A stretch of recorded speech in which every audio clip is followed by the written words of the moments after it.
Gawin mainit. Yan, si D. Pakain mo si D.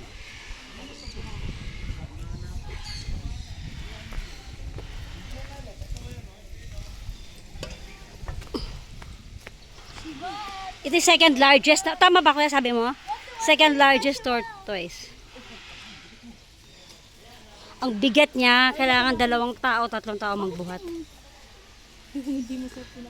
More than 50 kilos daw. 3 nga kailangan magbuhat. No, grabe! Ilalabas. Dyan. Ito naman.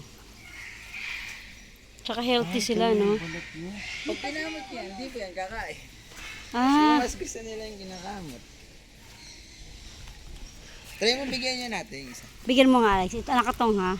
Tong, Alexandra, use your tong. Oo, baka makain mo. Yung isa, pwede rin yan. Ayan, pakainin mo na sa isa-isa Oo, din. kakain nga. Ikaw, Sam.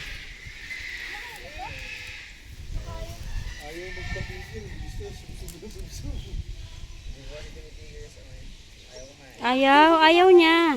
Nagtampo siya. Kasi nilipat daw siya ng pwesto. Yung paa niya ata, Hala, ayaw niya. Itong kay George. Show me nga. Come on, George.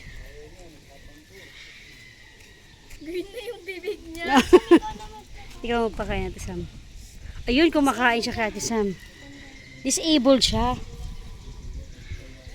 Kaya siya si D. Ang name daw ng D. Kasi disabled.